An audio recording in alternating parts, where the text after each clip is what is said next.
welcome to episode 7 of the Miles and Danny Show. Today we are saying goodbye to our departing principal, Mr. Wargo, and we also have a big and controversial sports segment, along with a new segment, the special news report with Miles and Hayden. According to things that I've heard around the school, which are somewhat unconfirmed, January 24th will be Mr. Wargo's last day, so get your goodbyes in while you can. 3 members of the Situation Newsroom, Ellen O'Donnell, Hannah Sylvester, and Caroline Stevenson, embarked on a trip around the school to talk to students and staff about Mr. Wargo. Here it is. This thing is sick. It's like heavy. All right, so that's the question. Or like a good message. He asked me to do this thing freshman year with other freshmen, like how the transition was, in front of like a lot of 8th grade parents, and that was really nice. I thought that I got selected to do that, so yeah. I'm Parker Gorton. I'm a senior this year. I have to say, like, Mr. Vargo leaving is like a devastation to all, because like Mr. Vargo is just the best. Like, he's not like the most normal principal, but like he's quirky and it's so great, and I just love Mr. Vargo. And like, shout out to Mr. Vargo for not expelling me sophomore year, because you know, now I'm graduating, so thanks, Mr. Vargo. Vargo out. I can't believe we're not going to graduate without you, Mr. Wargo. You're one of a kind. Best principal we've ever had out of all the ones that left. Well, not principals, but... Wargo, you got me through all my hard times. Thank you. I'll miss Mr. Wargo's energy. I'm sad that I'm leaving because he's a good principal, but I understand that like he's getting a better job opportunity. So I hope he enjoyed his 8 years here and he has a good future at his new job. I was walking in the hallway once and he stumbled and then he said, "Excuse me." My best memories of Mr. Wargo are him doing the songs on stage for the students, like during Thanksgiving or right before holiday breaks. So those are probably my best memories of Mr. Wargo. And probably some of the best ones are his graduation speeches, because they're short, sweet, and they're right to the point. You made a really good Thanksgiving song.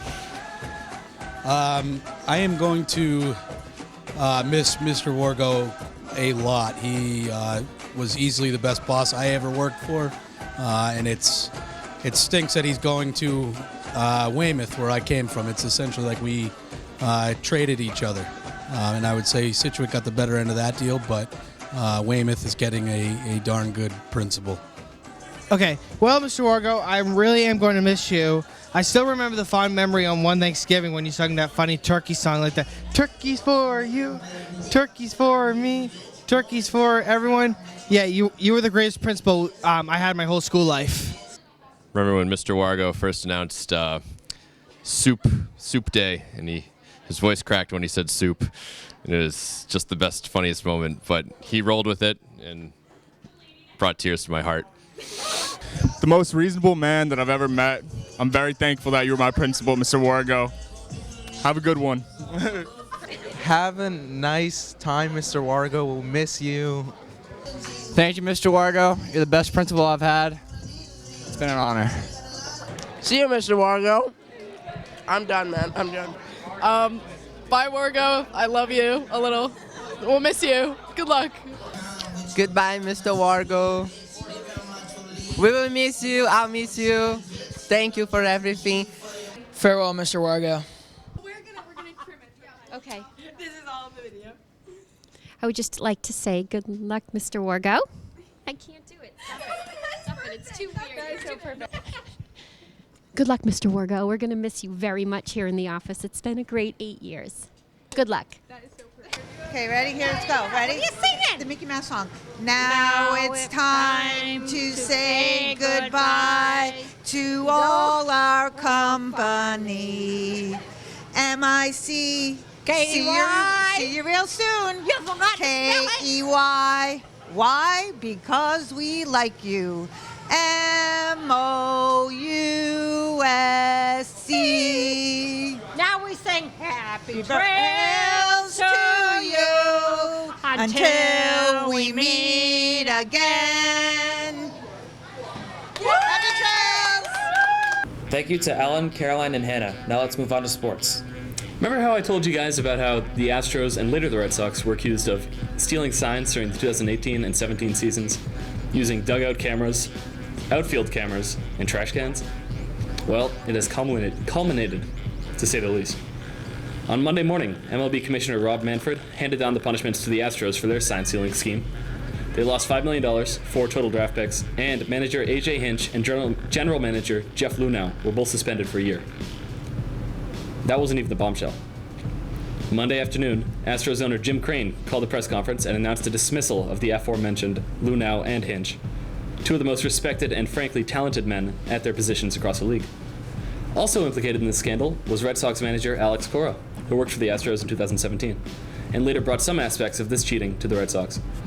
Fans speculated that Cora would receive an even longer ban, and on Wednesday, Red Sox ownership finally made the right decision, for once, and parted ways with Cora. Acting manager will likely be Ron Renicky, who got some managerial experience last decade with the Brewers. The Celtics are playing well, and they currently occupy the third seed in the Eastern Conference. Jason Tatum put up 41 points the other night, which is a career high for him. Now, the Bruins are good too, but they're awful in shootouts.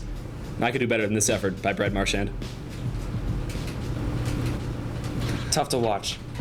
Boys and girls basketball have been kicking down doors and taking names. The girls team is third in the Fisher Division, and the boys recently beat North Quincy, obtaining a 9-1 record. On the topic of North Quincy, we here at the Miles and Danny Show would like to send our thoughts and prayers to Connor Cooley, a North Quincy hockey player who suffered a severe injury last week against Scituate. Boys hockey is currently on a 6-game winning streak and will face off against Concord Carlisle on January 20th, and girls hockey will play Martha's Vineyard in Martha's Vineyard on January 19th. Ooh. We had some massive Middle East news over the last week. America assassinated Iranian General Qasem Soleimani, their highest-ranking military figure, in a missile attack near Baghdad. It was in response to a continued Iranian threat, pretty much since 1979, in the Middle East, culminating in an attack on the U.S. Embassy in Iraq. It's interesting because a lot of Iranians are very much in support of Soleimani, and we see him as some sort of terrorist, even though he is a high-ranking official and he is a very large political figure over there, and we just classify him as a terrorist and kill him immediately. I don't have an opinion on it. But at the same time, take a look at this video, because I saw this, me and Hayden saw this in class, and it was pretty shocking, really, to see. Just watch it. گله میکنن که چرا ملت ایران میگن مرگ بر آمریکا. اولا بنده این رو برای حضرات بزرگان آمریکایی روشن کنم. مرگ بر آمریکا یعنی مرگ بر ترامپ و جان بولتون و پومپئو. مرگ بر اینا یعنی مرگ بر سردمداران. ما به مردم آمریکا کاری نداریم.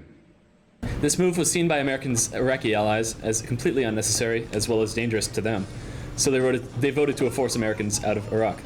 In a characteristically American move, the U.S. said no.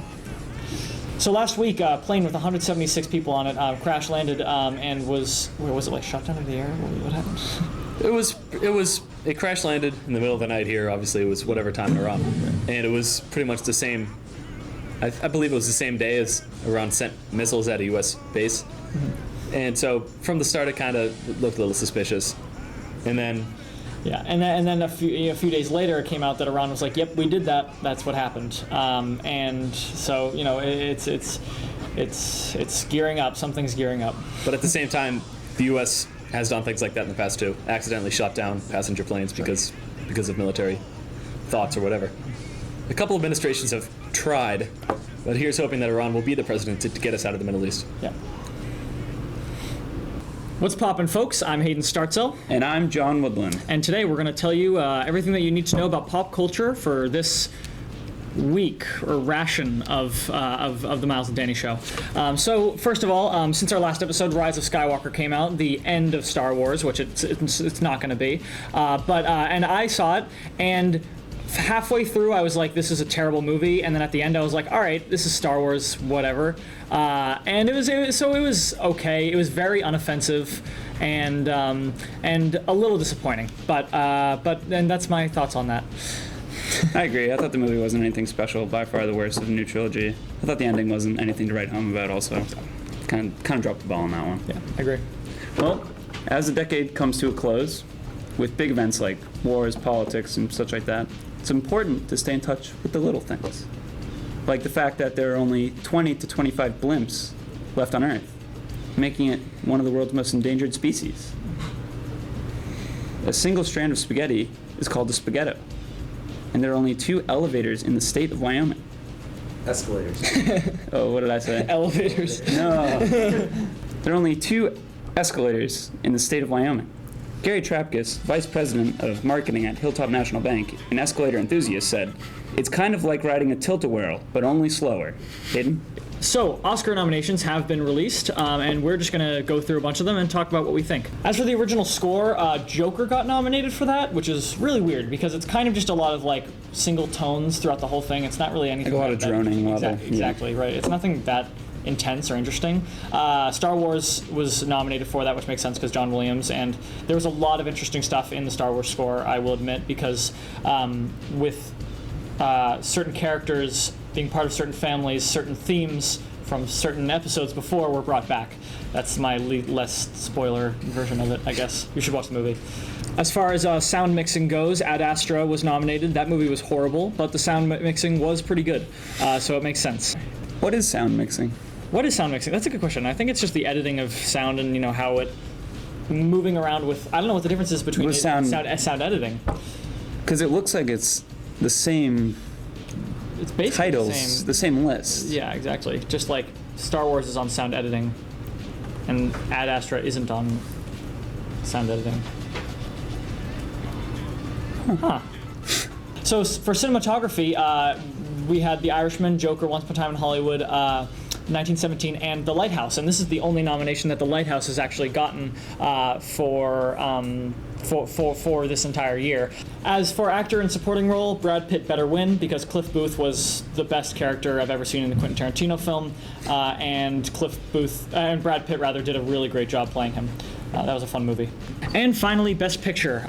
So for the Best Picture nominees, we have Ford vs. Ferrari, The Irishman, Jojo Rabbit, Joker, Little Women, Marriage Story, 1917, Once Upon a Time in Hollywood, and Parasite. Again, Parasite's on there, which is really, really impressive and very cool to see at this Oscars. And it's cool to see Quentin Tarantino on there as well because a lot of the time his films are looked at as like, oh, good job with the sound and good job with the screenplay, but you're just making silly, Western movies or whatever. And this is actually being respected as a piece of a really heavy piece of art, which is good. So that's the Oscars, and our opinions on them. Thank you for watching. Next week or next ration, we will tell you what's popping. What's popping? It's popping. What are we doing? Outro. The outro. You got it. Well, that about does it. That's our episode. Hope you enjoyed it. Thanks, Mr. Vargo. Thank you, Mr. Wargo.